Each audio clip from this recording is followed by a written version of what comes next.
divide una parte alta, como a 2, 3 kilómetros o 5 de Jerusalén. Y él se para y ve Jerusalén. Él está consciente de que le quedan 6 días de vida. Está consciente sobre lo que va a ser expuesto. Está consciente de lo que va a suceder. Nadie más de los que están ahí tiene esa revelación, solo él. Entonces hay cosas que nuestra mente no dimensiona. Entonces, no las dimensiona. Porque esto no es de tomar una carrera, y yo mis respetos a la cuestión intelectual de las licenciaturas y todo, mis respetos. Pero otra cosa es la teología. Sí, dice la Escritura, de la abundancia del corazón habla la boca. Y realmente, ¿qué es el corazón? Pues uno puede pensar o interpretar literalmente que es este órgano que bombea la sangre. Pero en el hebreo, en el griego esto se centra en que es el centro del ser. Es la parte profunda.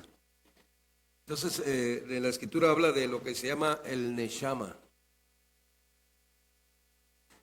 Entonces hay palabras que uno tiene que entender para poder entender detalles que hay aquí. Por ejemplo, el nediva o nedivá.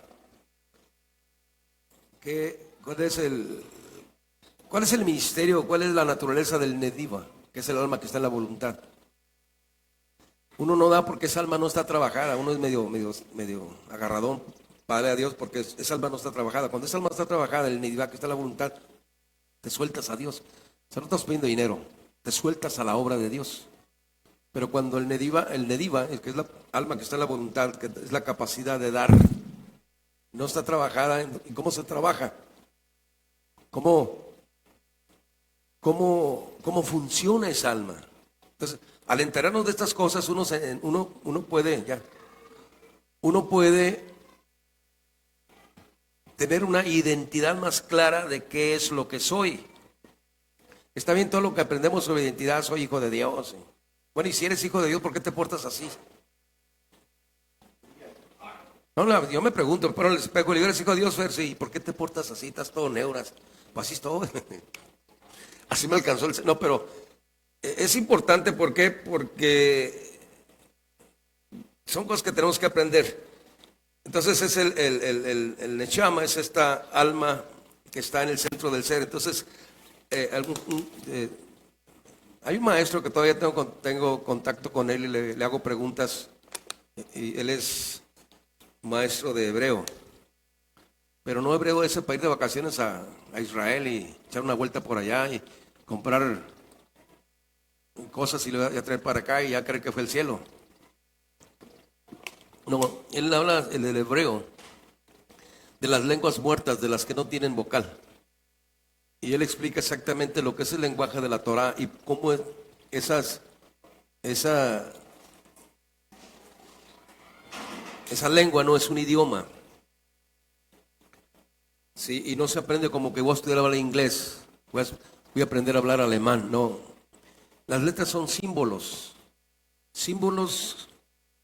que de alguna manera te ayudan a entender lo que la mente no entiende. ¿Por qué? Porque, por ejemplo, a nosotros nos han enseñado, ya hice ahí. Muy buenos días todos los del Ciudad Refugio. Vienen bien contentos, gozosos. Dios bendiga a todos los que nos ven por esta plataforma del Facebook. Un saludo para los que de alguna manera nos siguen. Que Dios les bendiga. Estamos a punto de estudiar un poquito más sobre la entrada triunfal. Esperamos que sea de provecho para ustedes, ya que es nuestra intención, y nosotros aquí nos gozamos aprendiendo las cosas de Dios. Y estamos viendo, vamos a ver precisamente estos sucesos, estos acontecimientos poderosos. ¿Por qué? Porque eso es una figura de lo que Dios quiere hacer con cada uno de nosotros. Sí, les comentaba, por ejemplo,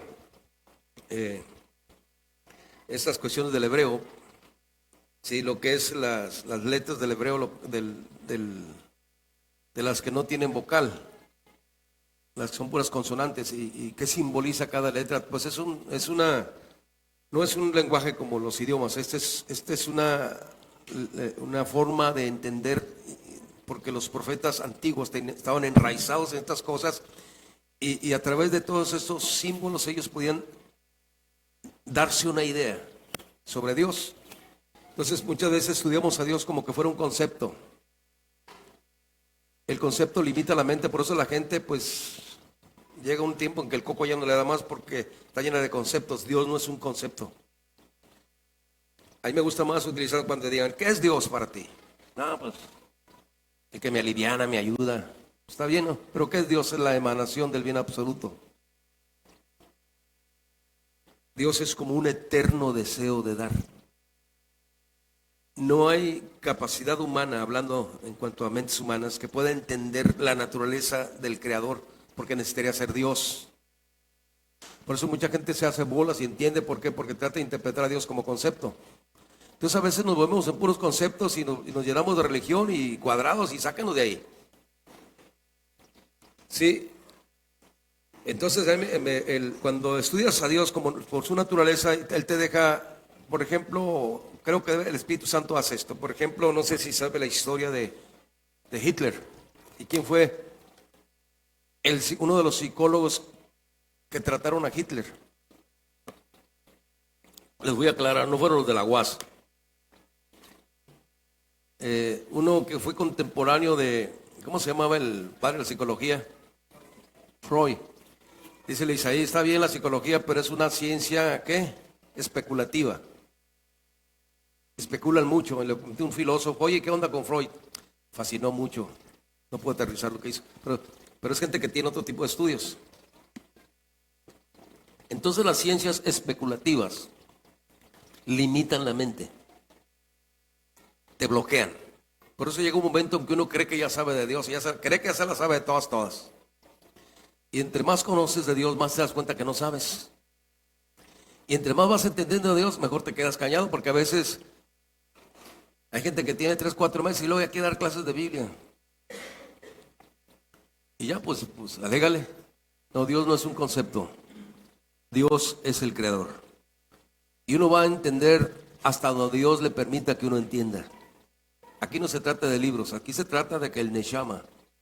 ¿Por qué les digo esto? Porque estaba en uno de los eventos que hizo Abraham. Y se juntaron las iglesias. Y pues vi a la gente ahí y digo, Dios, pues, ¿qué les digo? ¿Qué les digo? Y veo en mi mente ese versículo que dice, de la abundancia del corazón habla la boca. Y esta interpretación de ese versículo lo tengo yo a mi manera, pero dije, voy a investigar más. Pues no es como yo pensaba. Cuando empecé a estudiar sobre el corazón, la escritura, tanto en el hebreo como en el griego, lo encausa hacia el centro del ser. Entonces lo que está en el centro del ser es el Neshama. Por eso dice Job, ciertamente inspiración de Dios hay en el hombre. Ahorita no se crea todo lo que dice el Face. Hay mucho, perdóname Señor, pero hay mucho palero del Face que dice cosas que no son. Sí, y hacen todo un pancho para hacer que otro tiene ciertos discernimientos como mentalistas y todo es un fraude. Entonces el Face está jugando mucho eso. Inspiración no es ser un mentalista. Hay brujos muy metidos con el demonio que te dicen santo y seña de ti. Y que tiene que ver con demonios generacionales. Que dicen quién fue tu tatarabuelo y qué fue lo que hizo y qué es lo que estás cargando, porque esa es cuestión demoníaca. Ahorita está muy metido eso y hay gente que dice que tiene esa unción, sino gente que... Y la gente se va porque no tiene raíces profundas de la escritura. Entonces estamos en un tiempo muy superficial. Pero cada uno decide lo que quiere. Entonces dice, ciertamente inspiración de Dios hay en el hombre. Entonces el Neshama es esta parte profunda que inhala a Dios. Entonces una cosa es la mente y otra cosa es el corazón.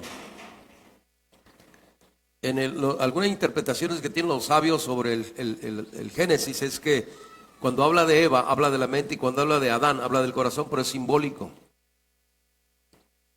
¿Sí? Entonces, ¿qué es lo que el diablo hizo? Desconectó nuestra mente del corazón. Entonces la mente empezó a escuchar a Dios. Por eso es que la mente no puede entender a Dios porque interpreta a Dios dentro de tiempo y espacio y Dios es eterno. Y a veces la mente es muy metiche y empieza a razonar y a cuestionar y pues no, no. El, ¿cómo puedo medir? O sea, medirme cuánto tengo de Dios. ¿Cómo le hago para medir? Bueno, ¿cuánta fuerza de bondad tienes y eres bondadoso para con tu prójimo? ¿Sí? ¿Cuánta bondad hay y cuánta fuerza tienes para lidiar en contra de todo y ser bondadoso? Ahí se ve si tienes de los valores divinos y tienes de la naturaleza de Dios. La otra de los valores es la empatía o la compasión. ¿Cuánto de Dios tienes para ser compasivo y tener empatía con otros? Otro de los valores es la misericordia. ¿Qué es la misericordia? La misericordia es hacer el bien sin esperar recibir nada a cambio. Pero hago algo y luego ando pegando de gritos como que no estoy muy...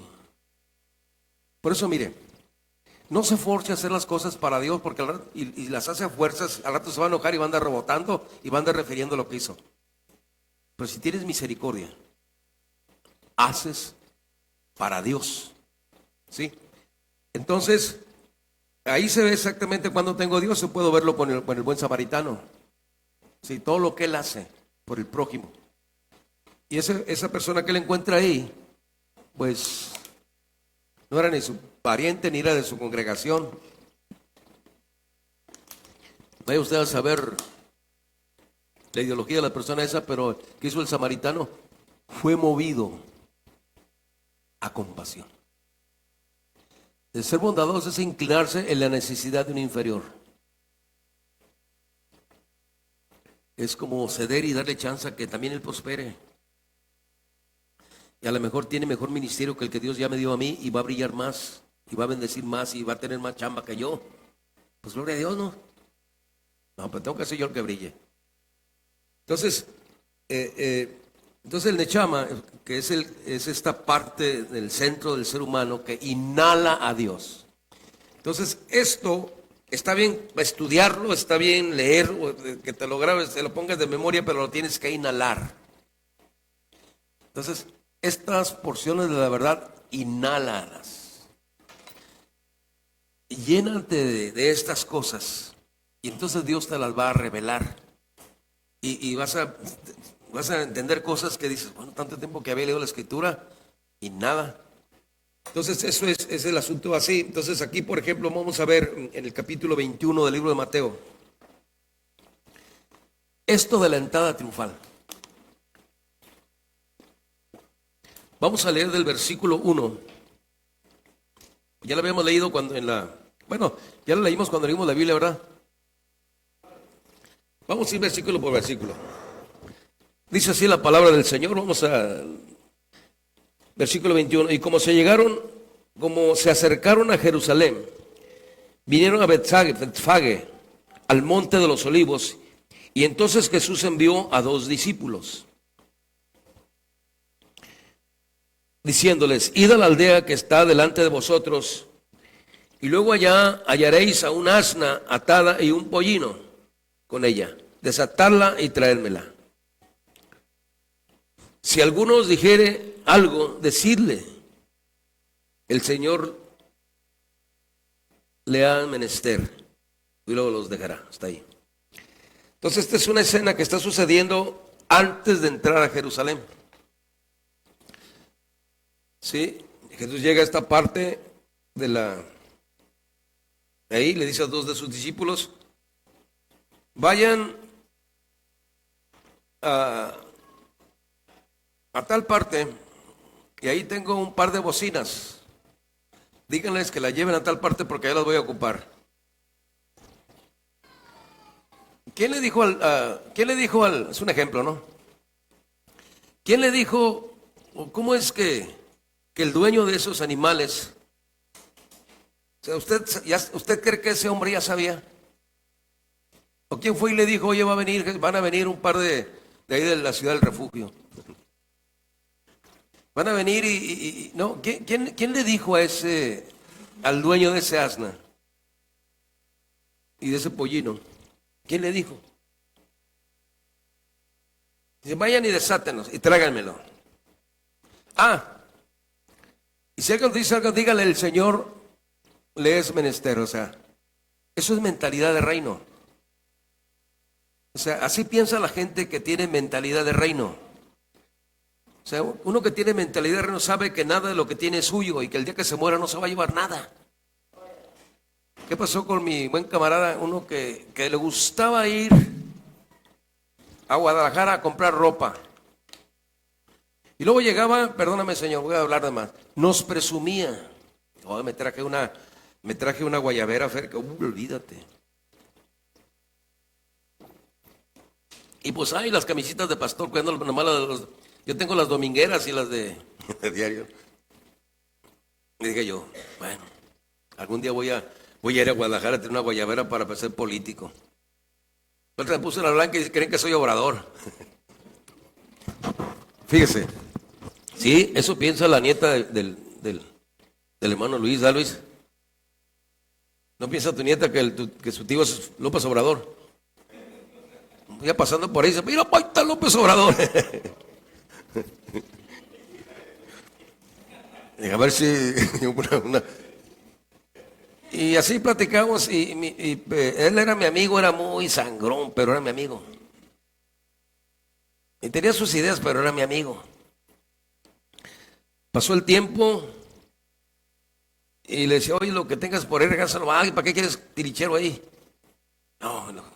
Bueno, cuando te pensiones, porque él estuvo pagando un dinero aparte para que su pensión le llegara bien. Y le dice otro amigo que tenemos, oye, cuando te pensiones, regálanos un pastelito y un café y con eso nos conformamos. No, trabajen. Bueno, así quedó. Pues nada más cobró 3 meses y se murió.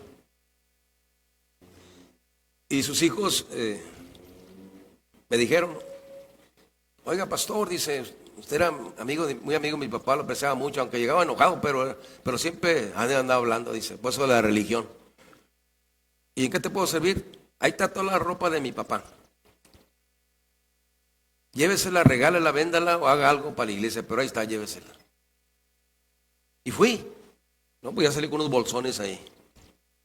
Bueno, voy a buscar la guayabera.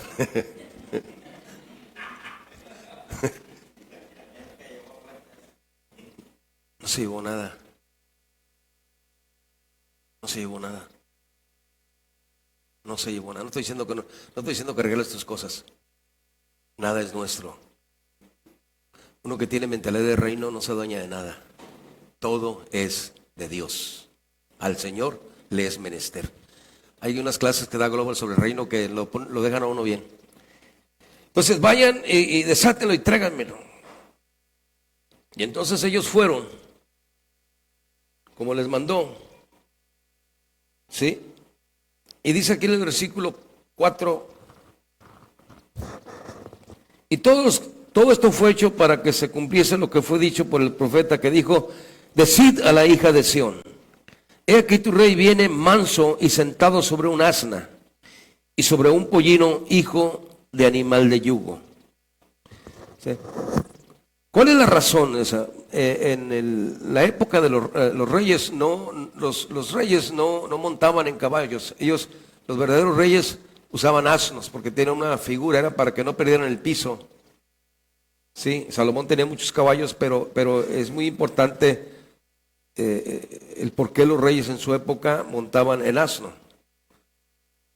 Entonces, ¿qué es lo que Jesús está haciendo como rey? Él va a montar un asno para entrar a Jerusalén. Y dice, y los discípulos fueron e hicieron como Jesús les mandó. Y trajeron el asna y el pollino y pusieron sobre ellos sus mantos. Y se sentó sobre ellos. Y la compañía, que era muy numerosa, tendían sus mantos en el camino y otros cortaban ramas de los árboles y los tendían en el camino, y las gentes que iban delante y que iban detrás aclamaban diciendo, Hosana, Hosana al Hijo de David.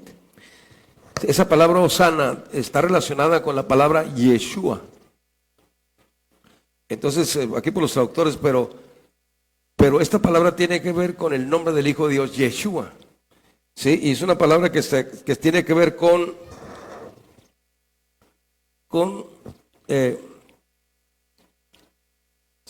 sálvanos,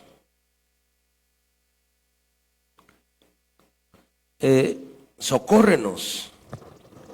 Entonces dice la escritura que iban unos detrás y otros iban delante. Esto es una figura, es algo simbólico, es algo atemporal.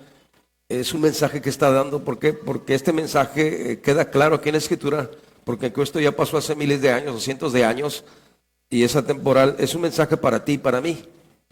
Aquí Dios tiene enseñanzas, dejó enseñanzas para ti y para mí. Lo que tenemos que hacer es buscarlo para que me las revele. ¿Por qué? Porque estos que vienen detrás de Él son aquellos fieles que ellos creyeron de algún momento en la venida del Mesías, y representa esta multitud que viene detrás de todas estas gentes que tienen que ver con los tiempos pasados, ¿sí? Antes de que Él muera. Y la gente que va adelante es toda aquella gente que va a creer, tanto judíos y no judíos, gentiles. O sea, tú y yo, ¿sí? Estamos involucrados en esta bola.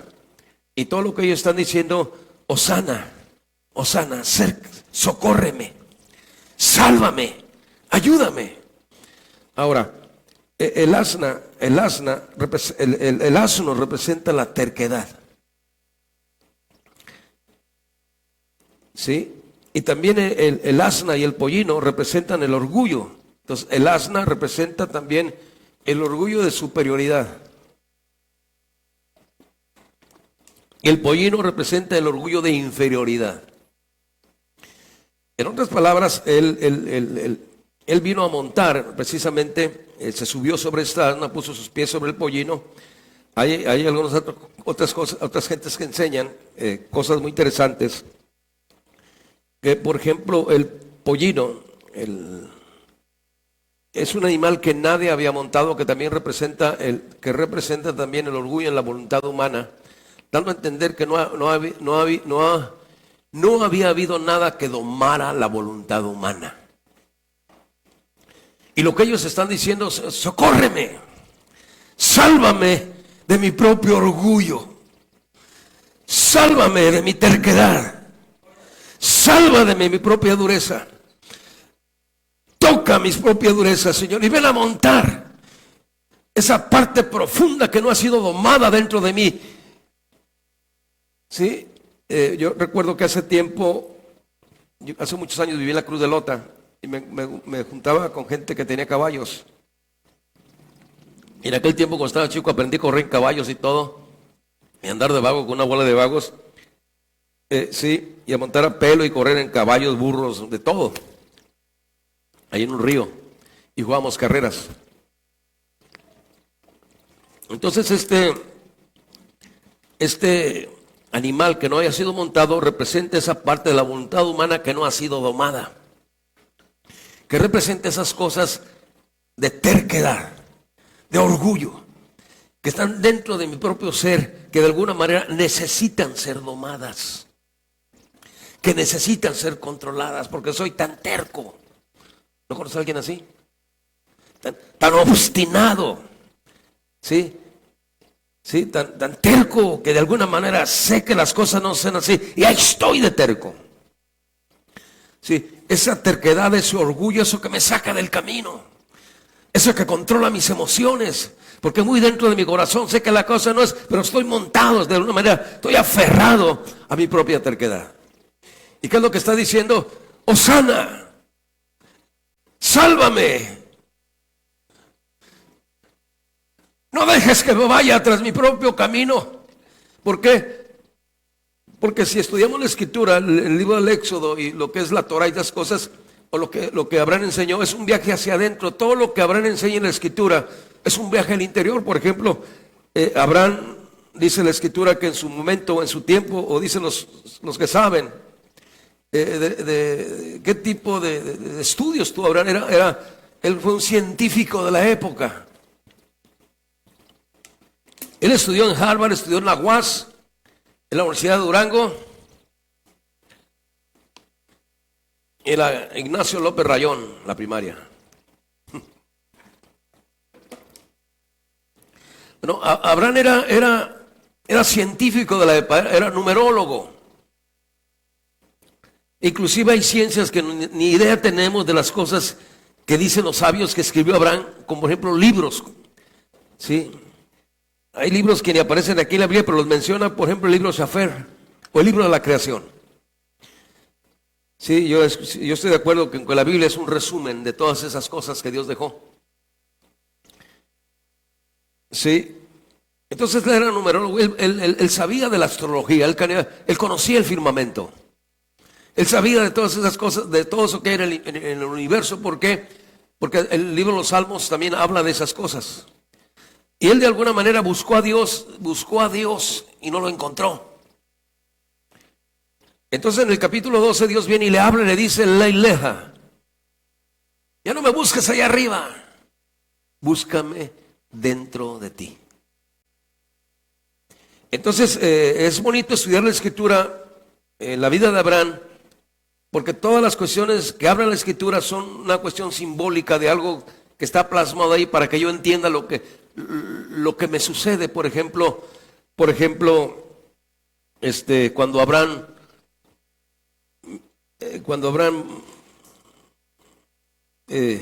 desde que él sale en cuestión de la circuncisión, cuando él va y trata con los ángeles, todas esas cosas son un simbolismo de las cosas con las que él tiene que tratar por dentro. Entonces la enseñanza que Abraham nos deja es un viaje hacia adentro, no hacia afuera, es hacia adentro. Entonces este Jesús, esto que está aquí en la Escritura de la entrada triunfal, es un viaje hacia adentro, es un viaje hacia mi interior, porque el objetivo de Jesús va sobre los vendedores corruptos que estaban ahí haciendo negocio en la casa de Dios. Estos vendedores no son más que actitudes crónicas en nuestra vida, de la cual Dios quiere liberarnos, y Él no nos va a liberar Él no nos va a liberar si no le damos la oportunidad de que Él venga y monte mi voluntad. ¿Sí? Tengo que darle la oportunidad al Señor: ven por amor de tu nombre y monta sobre mi terquedad. No me dejes que me salga con la mía. Quítame lo obsesivo, lo apasionado en aquello que no está bien. Ayúdame a tratar con estos complejos, estas circunstancias internas de este orgullo de superioridad, porque esas tendencias que traen a creerme mucho y menospreciar a otros. Y cuando no se me da, entonces agarro el otro y pongo mi carita de ratón y parece que no quebro ni un plato ahí, pobre de mí. Y me pinto como víctima. Ya estuvo con ese cuadro, Dios, ven y te doy el derecho legal, te doy la autoridad de que tú vengas y penetres y montes mi voluntad, montes mis emociones, y este asno que nunca ha sido montado, que es mi voluntad, esta rebelión interna que hay dentro de mí, ven y písala y pasa sobre ella. Pero no estamos. Para mí esto es lo de la entrada triunfal. Luego viene lo de las 7 palabras. Esta es una bomba eso, hermano.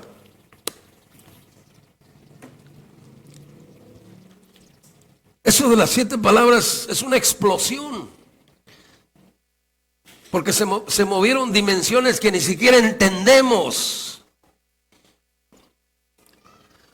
O sea, nuestra mente no alcanza a dimensionar el tremendo, lo que realmente sucede cuando Él está colgado en la cruz. Por eso es que vamos a ver Lucas 19:48. Sí, porque una vez que sube a esos asnos, luego pasa otra cosa, que no está aquí. Es esto que de Juan 19:48 no está aquí en Mateo, pero está en Juan. Entonces hay que acomodar los evangelios para ver los 4 evangelios para ver cómo se acomoda eso de la entrada triunfal y todo lo que sucede. Entonces se sube, él se para en Bethsage. Sí, y allá se ve Jerusalén, pero luego llega y hace desastre y luego sale y se va para Betania, y luego está en Betania, pasa la noche y luego se regresa y vuelve a entrar. Entonces son escenas que están pasando porque se considera que entró 2 veces al templo.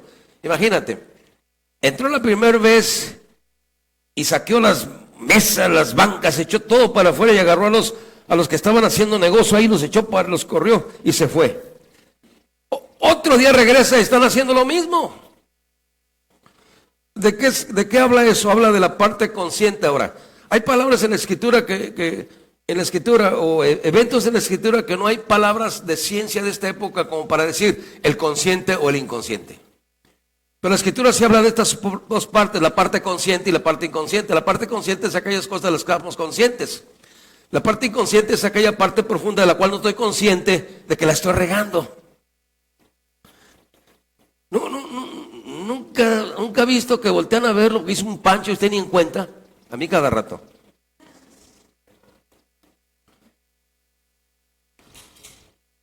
La escritura está llena sobre todo eso. El inconsciente, la escritura lo explica a través de animales. Por ejemplo, las aves. Por eso fue y trastornó y echó las aves para afuera. ¿Quiénes estaban haciendo negocio ahí? Los rabinos, los escribas, los fariseos. Porque cada año venían y había una multitud, porque había 3 fiestas las que se celebraban: la fiesta de las primicias, la fiesta de Pascua, la Canuca y esas cosas, ¿no? Pero fíjese, dice, no tiene caso que vengan cargando desde tan lejos una ave para traerla y ofrecerla. No tiene caso de que vengan desde tan lejos y traigan un corderito para ofrecerlo. No vengan cargando nada. Aquí nosotros les vamos a vender. Y eran tan largos que en el cambio de monedas ganaban. Entonces los fariseos, los escribas, quienes cambiaron la ley y le pusieron cosas que no son, para hacer cosas que ni dice la escritura, por eso Jesús les dijo: hipócritas, sepulcros blanqueados, cuelan el mosquito y se tragan el camello. Han invalidado la escritura poniendo mandamientos de hombres. Cosas que el Padre no puso, ahí les están poniendo a usted y exigen que hagan cosas que ustedes no hacen. Por eso yo no exijo santidad ni que sea muy perfecto porque no es así. Hoy pecador. No, hermano. Todos batallamos. Entonces le dice, estaban haciendo ese tipo de negocio ahí. Estaban negociando y ellos ganaban en el cambio de moneda y ganaban cuando vendían los animales. Eso tenían la pura lana. Y estaban vendidos al César, al poder. Es lo que la religión tiene, es un negocio, está vendida al poder. Necesitamos esta verdad que está en la escritura. Necesitamos a Jesucristo, al Hijo de Dios, y que Él nos ayude a entender. No estoy en contra de la religión, estoy en contra de la manipulación. Entonces, estaban haciendo negocio y trastorna, mire. La escritura habla de las aves, por ejemplo, las aves que Dios prohibió comer. Está en el libro de Levíticos, encontramos 13 tipos de aves que Dios prohibió comer. El águila, el somermejo, el buitre, el camaleón, la lechuza. Y cada una de estas aves representan cosas. Por ejemplo, ¿qué representa el ave? ¿Qué representa el águila? El espíritu criticón. ¿Ya te fijaste? Es el hipócrita lo que anda haciendo. Porque el águila desde muy lejos ve las fallas de la gente. Y luego con su pico chueco va a llegar allá y anda regándola. O el buitre, come carroña. Si a veces nos comemos a alguien y ya estamos comiendo carroña cuando estamos criticando, juzgando a alguien. Pues eso es lo que él viene a sacar de la parte del inconsciente, de la parte profunda. Viene a sacar esas cosas. Por eso él regresa nuevamente para entrar y volver a limpiar el templo, porque él viene a limpiar eso. Él viene a quitarme mis actitudes. Hay actitudes de las que estoy consciente, pero hay cosas de las que no estoy consciente y él me va a ayudar. Entonces aquí lo que está haciendo es una limpieza del ser humano, porque quiere limpiar el consciente y la subconsciencia y quiere que entienda cuál es la naturaleza del Creador y cuál es el propósito. ¿Sí? Entonces dice en Juan 19:48. Aquí Juan dice algo que en Mateo no dice. Por eso es muy importante los 4 evangelios para verlo en la pasión. No, Juan, ¿qué les di? A ver, déjenme ver. No sé, no se me hace, ahorita les digo. A 19:48. En Juan. Sí, no hay. Entonces me la volaron.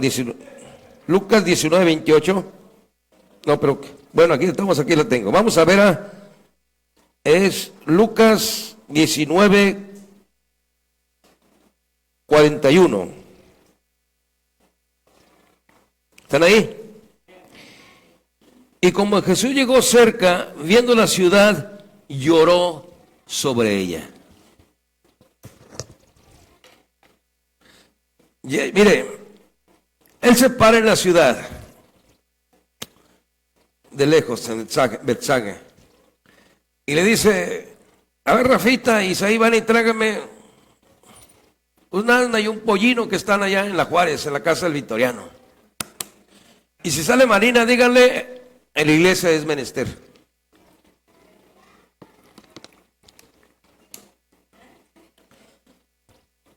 Y entonces hermano el Rafita y el Isaí. Todo el camino, no nos manda a nosotros. ¿Cómo no manda al Paco y a Raúl? Sí, pues son sus amigotes ahí. No le digan, ni al hermano Isidro lo manda, lo sienta en la banca adelante, en las sillas de adelante, él sí, a nosotros acá atrás. ¿Qué? Ya los había mandado y trae todo esta, el asna y el pollino, y camina.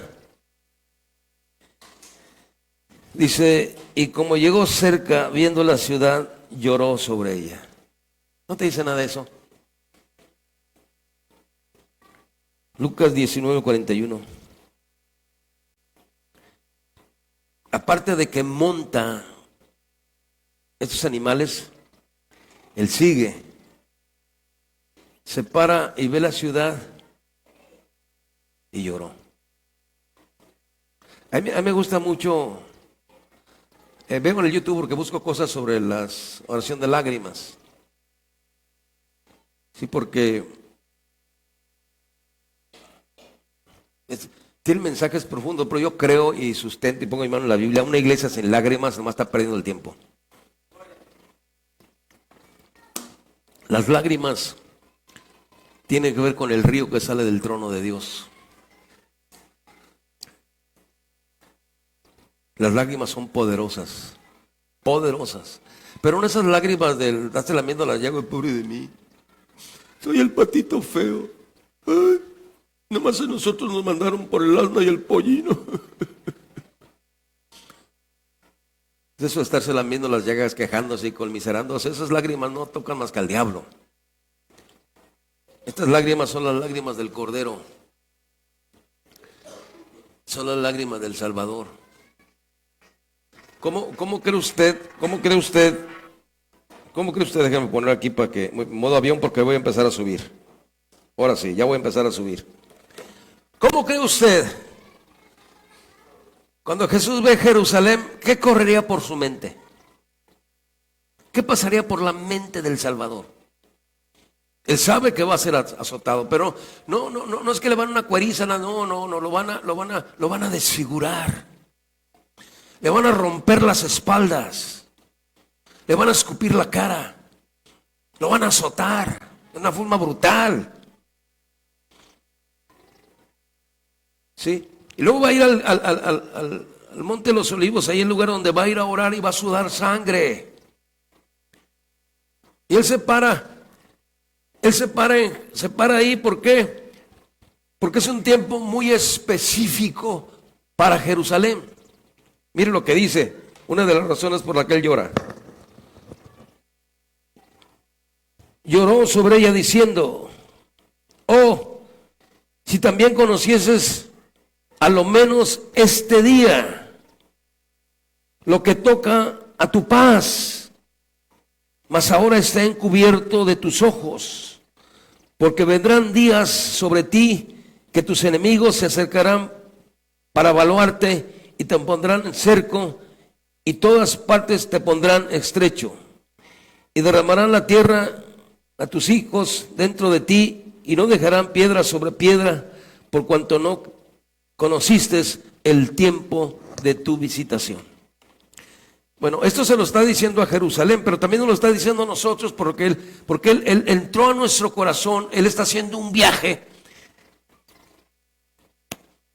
porque Él de alguna manera nos va a bendecir y quiere hacer que nuestra casa, nuestra vida, sea una casa de oración, de alabanza, de gratitud, donde glorifiquen. ¿Por qué? Porque somos el templo de Dios, donde de alguna manera tenemos que expresar alabanza, gratitud, glorificar y exaltar su santo nombre y hacer cosas que tienen que ver con la bondad de Dios y la gracia de Dios. Pero él empieza a llorar.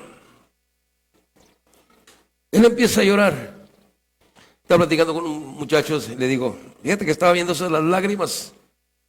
Y le pregunté al Señor, bueno, dame algo a mí. Yo, quién sabe qué sentí, Señor, pero dame algo que yo entienda. Y estaba viendo lo que les comenté, una cosa en el Face ahí, que un señor que le gusta mucho la pesca, ir a pescar. Salado igual que nosotros, no agarraba nada, pero ahí andaba pescando. Ahí tenía sus cañas y unos anzuelos todos mojosos, pero él las tenía. Y en su casa pues lo regañaba mucho, ya sabe quién. Así lo traía carrilla.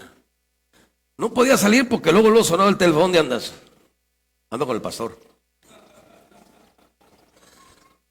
Él lo traía a la carrera. A ver, pásamelo.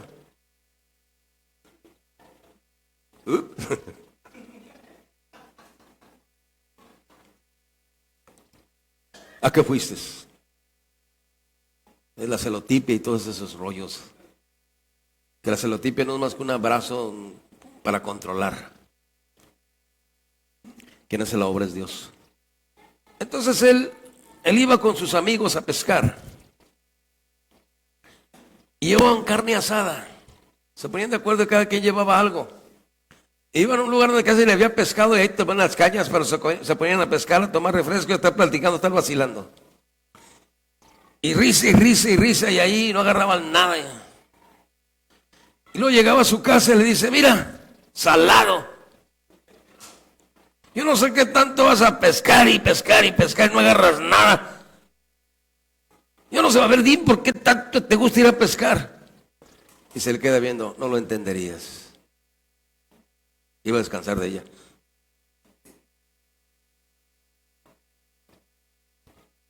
Entonces dije yo, no lo entendería, Señor. Entonces imagínate, este evento está planeado desde la eternidad. Es un espacio apartado desde el principio de la creación. No dimensionamos para ver espacios de eternidad y las veces que ha habido en la tierra y todo lo que pasa, lo que dice el apóstol Pablo en la carta de Efesios, que es una carta teológica, sí, muy extensa, donde habla de los lugares en Cristo, donde de alguna manera pues está el plan maestro y todo. Se decidió, por ejemplo, cosas que vivimos ahora, que se decidieron allá. Hay cosas que no las vas a evitar, porque ya están marcadas desde allá. Así nomás. Así nomás. Sí, y entiendo eso por las clases que tomé hace tiempo. Hay cosas que no las vas a poder evitar porque ya están marcadas desde allá. Dios ya las marcó y estás aquí para vivirlas. Según nos escogió en Él antes de la fundación del mundo. Y lo que dice, porque estuvimos en los lugares celestiales. ¿Qué estábamos haciendo allá? No te acuerdas, pero ya estuviste allá, aunque no te acuerdes. Y eso está en el inconsciente. Por ejemplo,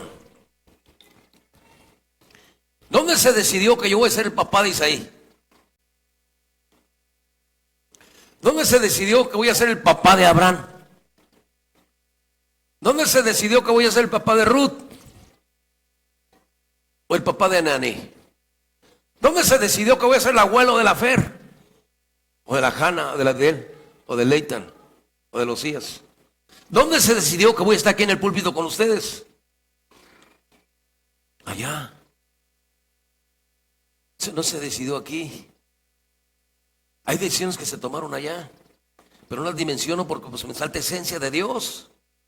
Por eso es muy importante. Yo creo mucho creo en el Humilde Turín, interpretado el Nuevo Testamento, que es el Espíritu y la Palabra, porque el Espíritu da testimonio de la Palabra. La Palabra y el Espíritu se necesitan, trabajan en unidad.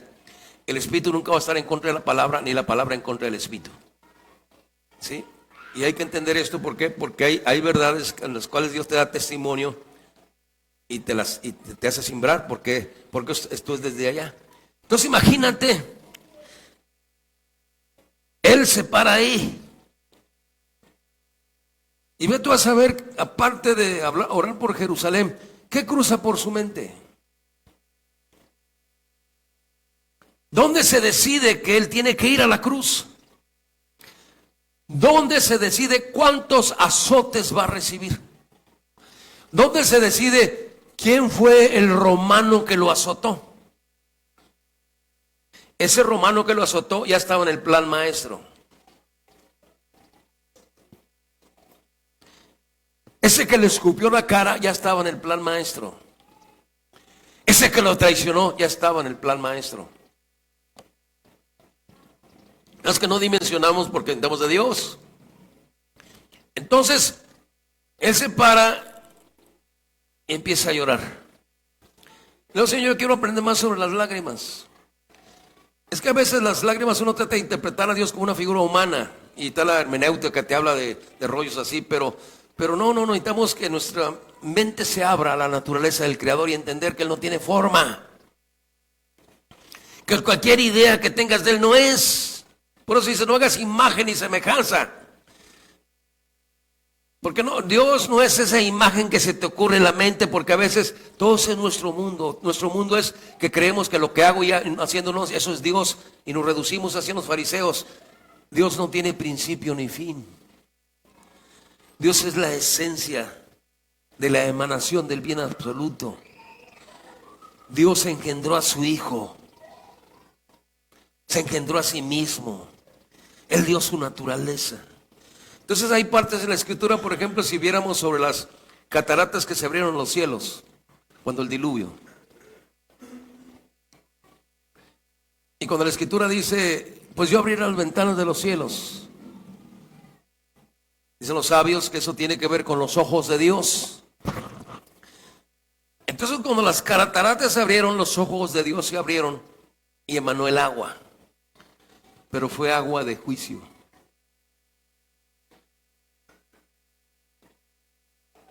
Sobre la tierra. Entonces con Dios no se juega.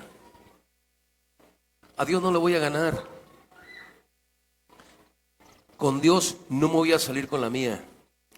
A Dios no lo voy a manipular. A Dios no lo voy a controlar con mis berrinches. O llego.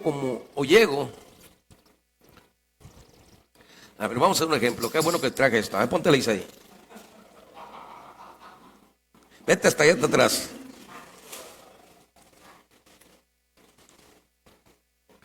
¿Se acuerdan que el domingo pasado vimos sobre el delantar? Sí, que cuando el hombre pecó, cosieron hojas de higuera y se hicieron delantar.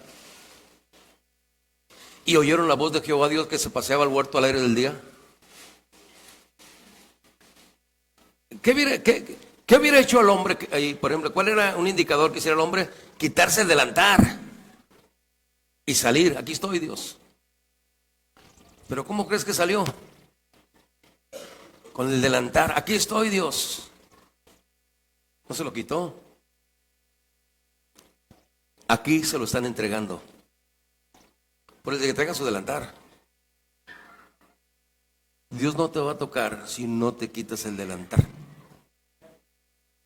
Dios no va a hablar a tu neshama y te va a inspirar si no te quitas el delantar, si no te rompes, si no vas y le dices, socórreme, soy necio, soy testarudo, ya me conoces cómo me las gasto, me cuesta trabajo reconocer y bajarle y decir, la regué. Entonces muchos vinieron. A ver si pues te toca. Aquí pásale nomás y quítate el delantal. Pues soldado romano. Ahí mero, vamos a hacer un acto de fe. Voltea para acá, para acá. Yo no sé qué traigas atravesado o qué andes cargando. Podrás tocar muy bien, hacer todos tus panchos, pero no ser tocado. A Dios no le importa cuánto sabes de música o que eres sociólogo, a Dios no le importa eso. Dios quiere el manto. Quítatelo. Y dile, no puedo. No puedo. No puedo. Ahí déjalo tirado. Para que luego pases sobre él. Ya pues, regresa a tu lugar. Ahora imagínate el impacto cuando él está ahí y empieza a llorar. Él empieza a llorar. Entonces esas lágrimas vienen desde la eternidad. Eso que él va a hacer ahí es desde la eternidad. ¿Y qué ves? Y él comienza a llorar. Ahora, el agua que salió cuando el diluvio fue agua de juicio. La tierra fue enjuiciada. Todo eso es simbólico. Nos atoramos porque lo vemos muy literal. Es simbólico porque, por ejemplo, Noé, desgracia, él encontró gracia ante Dios. ¿Por qué encontró gracia? ¿Por qué Dios se fijó en Noé? Voy a usar así léxico de cholo. Porque no era un vato apretado. No era sangrón el compa. No era creído, no era presumido. Era jalador. Ponía los chescos. Pagaba el ceviche. Ayudaba, o sea, él era así. Ya lo traía. No era ese que se sienta a tomar café y para el dedito y empieza a hablar de quién sabe de quién. No. Esa actitud de Noé lo hizo que encontrara gracia delante de Dios. Ese cuando pasa un limosnero, ponte a trabajar, huevón. Fíjese que aprendí algo muy interesante que me enseñó mi hermana. Mi hermana se metió para estudiar muy fuerte sobre las adicciones, o sea, pero en un tema con los que saben. Estudiado desde la parte médica, cuando la adicción toma como rehén el cerebro. Lo que es esta parte de aquí del cerebro, están los dos hemisferios. Luego cómo bajan y agarran la memoria, el hipotálamo, es un desastre que hacen.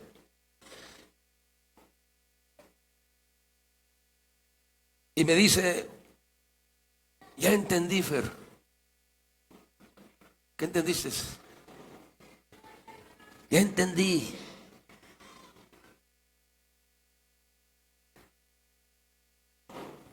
¿Por qué fulano no puede? ¿Por qué sutano no puede? Ella le pedí perdón a Dios por estar juzgando. No tenía idea de lo atrapado que está el cerebro en la adicción y los desperfectos que hay por dentro. No se puede. Me estaba diciendo ya también, me estudié muy bien sobre las huellas de la adicción en el cuerpo.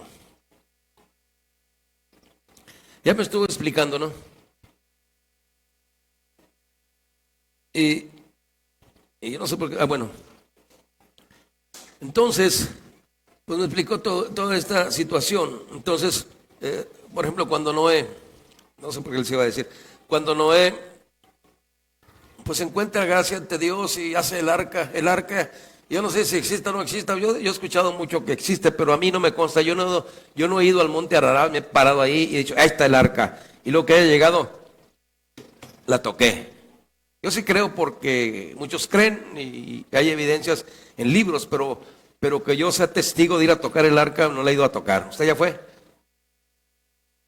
Porque muchas veces ahí declaramos cosas que no nos constan. Es que por fe, no. La fe no es eso, la fe es otra cosa. Entonces, una vez que hace el arca, viene el diluvio, destruye la tierra, la creación, toda la gente que haga se muere. Una vez que se muere, sale Noé del arca, planta una viña, saca el vino y se emborracha. Hay dos versiones, la versión del Talmud y la versión de los sabios. Las dos son buenas. El Talmud dice que Cam, el hijo más chico de Noé, lo violó. Porque esto lo sustenta el Talmud. Los sabios dicen que lo castró. Cam castró a su papá. ¿Para qué lo castró? Para que no tuviera otro hijo. Es importante saber los significados de los nombres. Cham, Hed y Cap, esos nombres, ¿no? Porque representan cosas. Entonces, una vez que él queda castrado, entonces habría que ver en el hebreo lo que significa esa palabra, se embriagó. Para mí que se puso hasta las chanclas y hizo una regazón y ya, no es eso. Es otra cosa en el lenguaje sagrado.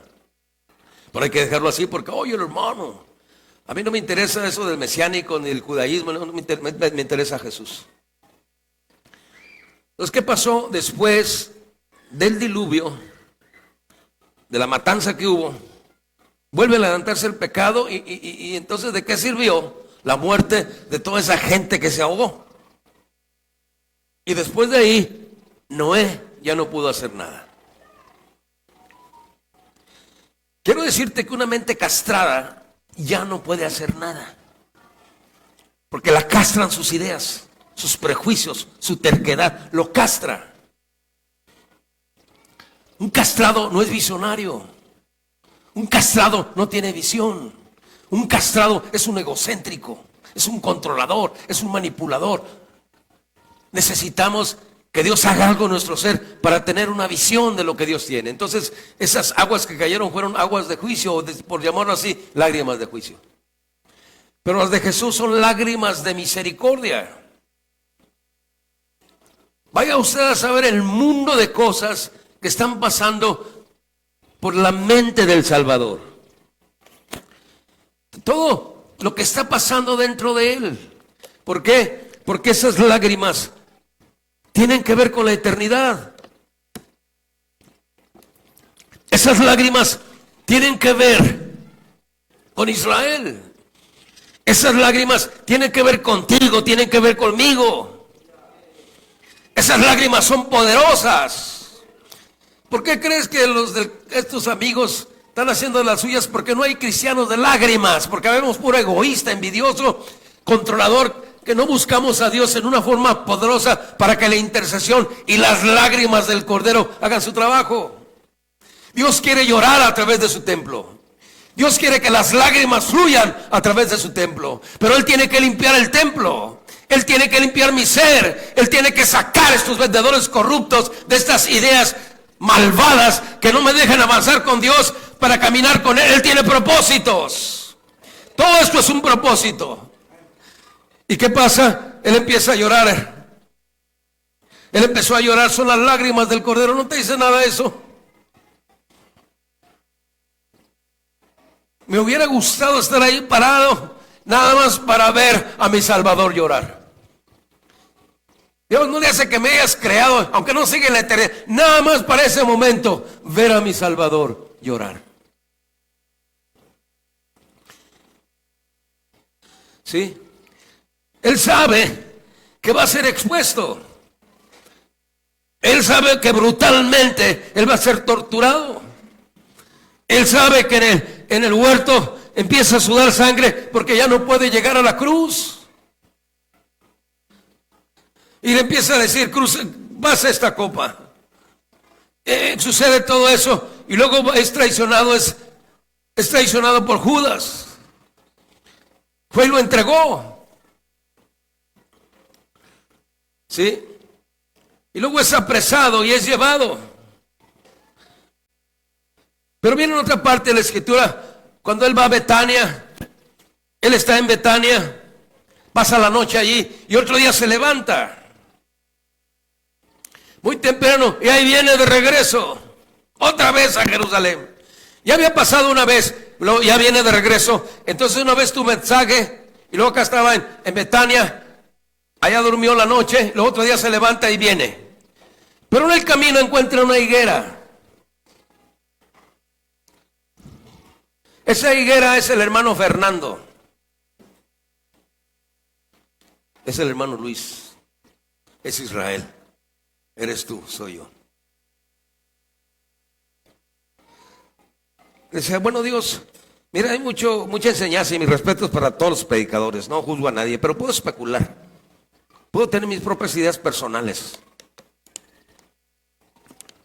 No tengo por qué ser un enajenado de las ideas de otro. No tengo por qué dejar que las ideas de otro me controlen y vivir lo que otro dice. A ver, yo quiero hablar, Dios, también. Pero hablar de ti. ¿Qué estaba haciendo esa higuera ahí?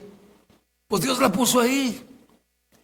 El ministerio de Dios sobre esa higuera era para ese momento. Para dar un ejemplo atemporal. Para hablarme a mí a través del ejemplo de esa higuera. En su momento está hablando a los que están ahí, que habla de Israel. Que Dios, Él regresa y tiene hambre, pero no era hambre física, era hambre del cumplimiento de la voluntad de Dios y que se llevara a cabo aquel propósito por el cual Dios puso Jerusalén.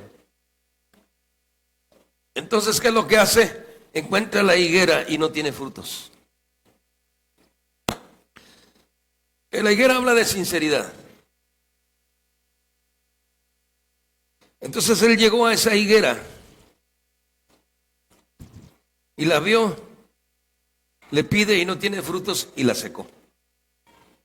¿Por qué la secó? Porque no tenía frutos. Digo yo, ¿qué culpa tiene la higuera? Dice por ahí en otra parte, no era su tiempo. Por ejemplo, no era el tiempo en que la higuera diera frutos. ¿Cómo es posible que vaya y la seque? No es eso exactamente el mensaje que tiene la Escritura para mí.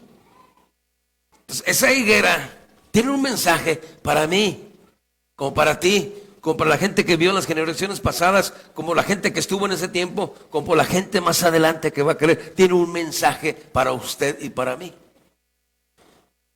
Entonces llega y ve la higuera y la seca. Entonces los discípulos se quedaron asombrados porque secó la higuera. Dejaron la higuera de sinceridad. ¿Qué es lo que el Señor llegó buscando? Sinceridad. No llegó buscando gente perfecta, sábelo todos, que todos lo saben. No, llegó buscando sinceridad.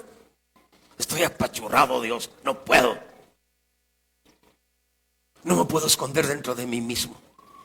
Quiero ser sincero. 2 por 2 son 4. 4 y 2 son 6. 6 y 2 son 8. Y 8 dice, estoy a punto de reventar. Porque no tengo frutos. Porque no soy agradecido. Porque creo que tu obra depende de mí.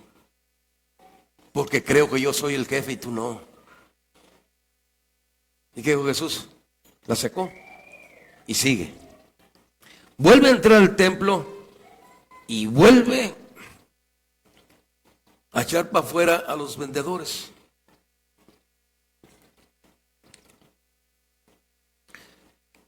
Y luego viene lo demás.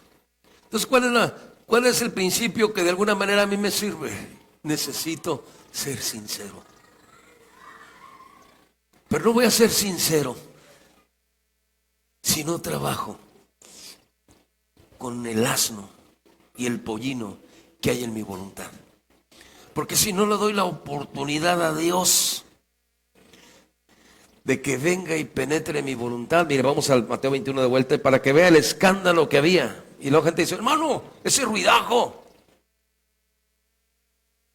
Sí, yo hago respeto, no, pero hay gente que le encanta el ruidajo. A Dios le encanta el ruidajo.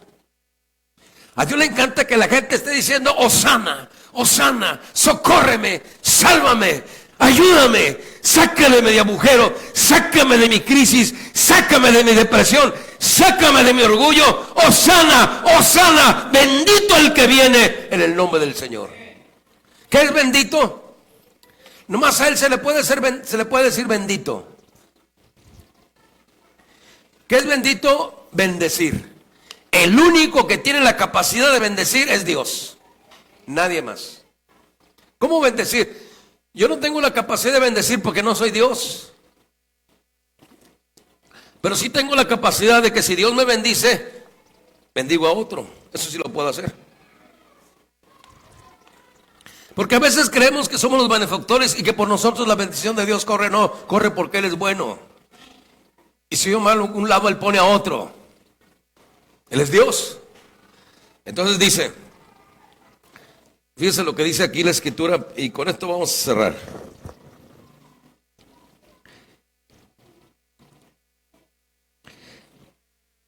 A ver, versículo 8 y 9 del capítulo 21.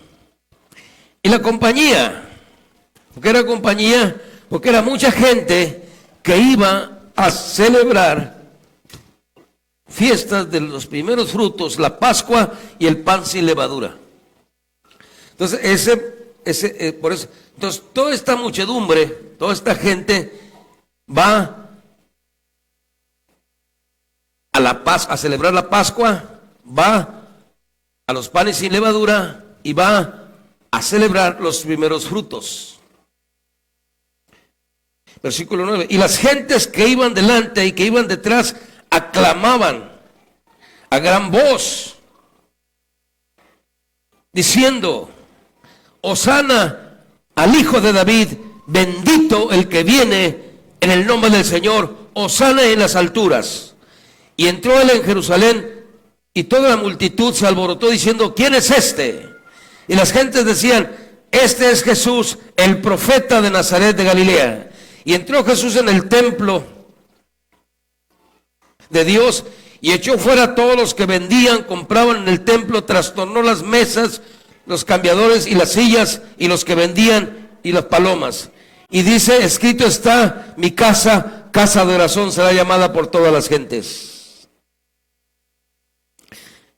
Y dice acá el versículo 15, mas los príncipes de los sacerdotes y los escribas, viendo las maravillas que se hacía, y los muchachos aclamaban en el templo diciendo: Hosana al Hijo de David, se indignaron y dijeron: ¿oyes lo que eso dicen? Y Jesús les dice: nunca oíste o leíste de la boca de los niños y de los que maman perfeccionaste la alabanza. Entonces, ¿qué iba haciendo esta gente? Iba haciendo un escándalo. Imagínate todo el gentío, toda la multitud gritando: Hosana, Hosana, bendito el que viene en el nombre del Señor. No estaban ahí como aquellos que le platiqué: Hosana, Hosana, Hosana, alabado sea el Señor, amén. El culto ha terminado. No, había un escándalo. Iba la gente gritando, saltando detrás de él, que iban diciendo: Hosana, sácame de mi apuro, socórreme, ayúdame, bendíceme, mete tus manos en mi vida y echa fuera todas esas actitudes con las que no puedo, que me acosan y me atacan emocionalmente. Y de algunas maneras hay noches que no duermo porque se me calienta el coco por tantos animales de estas cosas que están calentándome el coco. Hosana, sálvame de mis ideas, sálvame de mis prejuicios, sálvame de mi baja autoestima, sálvame, Señor, sálvame por amor de tu nombre. Pero un escándalo. ¿Y qué dicen los sacerdotes? Oye, ¿y ese escándalo? Mira el ruidajo que traen, cállalos. Bueno, a los religiosos sí les molesta el ruido de la alabanza. A eso sí les molesta a los mire, ¿por qué? ¿Quién eran los fariseos? Eran esa gente que está enojada, los que se creían que sabían Biblia. Los persinados. Los sangrones, los apretados. ¿Qué ruido? ¿Qué ruido están haciendo? Dios es un Dios de orden. Pues este es el orden ahorita, un escándalo. Y estamos invitados a ese orden.